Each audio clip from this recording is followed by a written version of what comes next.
vous poser une question. Avec tout ce qui se passe en ce moment, ma chère communauté, avec la crise du coronavirus, avec la crise de l'emploi, avec la crise mondiale à différents niveaux, avec l'incendie au Nigeria,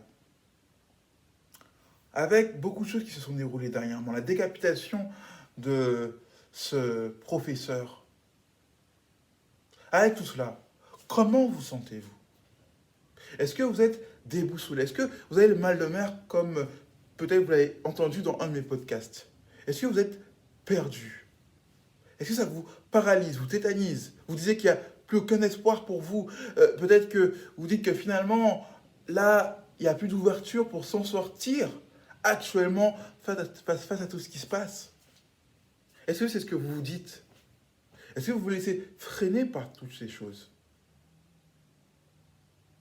Est-ce que peut-être le terrorisme vous fait peur? Est-ce que vous vous dites c'est trop, c'est un cocktail trop intense qui vous angoisse, qui vous stresse? Vous avez peur de perdre votre travail, vous avez peur de faire un burn-out, vous avez peur de perdre votre famille, de ne pas avoir assez. Est-ce que c'est des choses qui vous stressent, qui vous angoissent, qui vous arrêtent? Est-ce que peut-être l'idée du reconfinement vous bloque de reconfinement? Est-ce que le fait de ne pas pouvoir sortir comme vous le voulez vous fait trembler? Est-ce que c'est quelque chose qui vous impacte? Est-ce que vous avez l'impression de, par rapport à tout ça, d'être noyé, submergé, d'être sur le point de couler? Alors quels conseils, je vais vous partager des petits conseils d'un spécialiste que j'apprécie, Christophe André a donné, notamment par rapport au reconfinement et la crise actuelle. Que vous soyez entrepreneur ou particulier ou peu importe, ça n'a pas d'importance, on va essayer de vous aider à y voir plus clair dans tout ce fouillis qui n'est pas évident, c'est pas simple. On a de la peine pour la famille des gens qu'on a cités, notamment euh, du professeur Paty qui est mort, notamment de ceux qui sont au Nigeria, qui sont dans des situations pénibles, notamment des différentes choses qui se sont passées récemment et qui n'ont pas été évidentes, des décès liés au coronavirus, de ceux qui perdent les membres de leur famille à cause de cette maladie, etc. On a une pensée pour tous ces gens-là. Mais comment avancer malgré tout? Comment avancer malgré des situations qui peuvent parfois nous causer un certain stress, des certaines angoisses qui pourraient peut-être nous couler, qui pourraient peut-être nous donner un certain mal de mer? Comment? Alors Christophe André nous donne des conseils simples.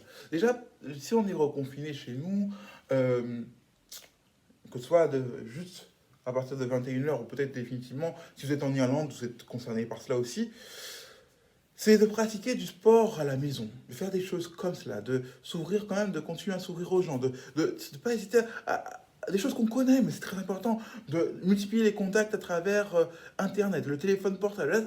Là, ça commence à être utile. Là, c'est des choses qui nous enlèvent l'angoisse. Là, on a plus besoin de contact, besoin de contact que jamais, de contact social. Et les réseaux sociaux, là, cette fois-ci, sont utiles. Priorisariser vraiment les contacts avec des gens que vous connaissez. N'allez pas chercher des choses bizarres. Si vous êtes jeune, n'allez pas chercher des choses avec des gens que vous ne connaissez pas, bizarres, ou ça peut être risqué, voilà. Non, vraiment mettez en priorité les contacts avec les personnes que vous connaissez, ceux que vous appréciez, que vous aimez. Ou peut-être même reprenez contact avec des gens que ça fait longtemps que vous n'avez pas vu, entendu.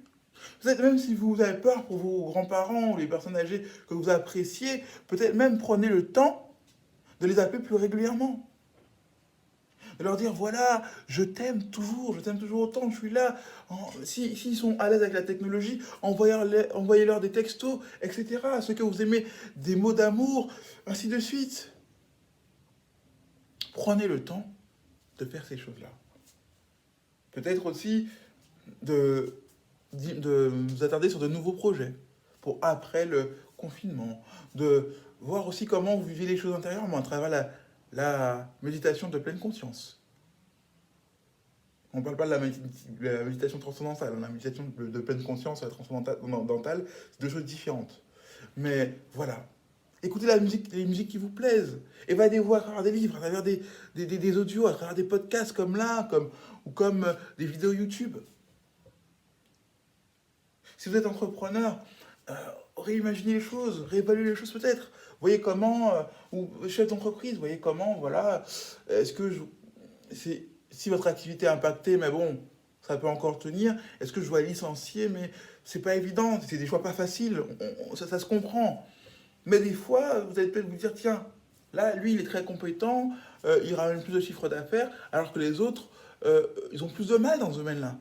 Peut-être qu'il faudrait que je multiplie la formation pour les autres, afin que si lui, il décide de partir demain vers une entreprise qui est meilleure, au moins, mon entreprise va toujours tenir. Anticiper les crises. C'est ça que nous apprend la crise du coronavirus. À anticiper les crises, même les crises inattendues. Comment se retourner? Ceux qui sont enrichis aujourd'hui, malgré la crise, c'est ceux qui sont passés sur le numérique, qui sont passés sur le numérique avant, qui se sont pas reconvertis, mais qui, en plus de ce qu'ils faisaient déjà, ont apporté un plus-value. Regardez, même beaucoup de gens, des Grecs, des fast-food, des trucs comme ça, qu'est-ce qu'ils ont fait? Ils vendent des masques. Et ça leur apporte quelque chose en plus. Ils ont compris que voilà, il faut se réinventer en même temps que la crise le nécessite. Ce n'est pas un profit malsain, c'est quelque chose qui vous permet d'apporter aux autres une meilleure situation, un meilleur confort. Au contraire, sachez rebondir.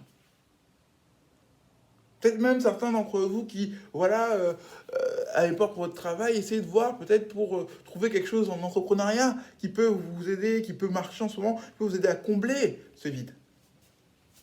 Peut-être même d'autres, parce qu'il y a beaucoup d'offres, hein, qui se disent, tiens, voilà, en ce moment, peut-être que ça va être compliqué, j'entends parler de voilà, licenciement, j'entends parler de choses comme ça, même au confinement, mon entreprise ne pourra pas tenir, qu'est-ce que je peux faire?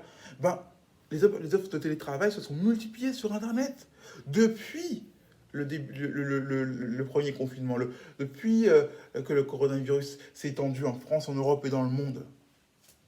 Et quand on parle d'offres de télétravail, c'est peut-être en France parfois, mais même des fois à l'international. À l'international, vous imaginez? Donc si vous avez les aptitudes, les capacités, saisissez cette opportunité. Ne vous laissez pas paralyser. Ne vous laissez pas désarçonner. Vous savez, il y a des médicaments contre le mal de mer, il y a des médicaments contre le mal de tête, il y a des médicaments contre le vertige. Alors soyez votre propre médicament en réinventant votre façon de penser, en révisant votre schéma.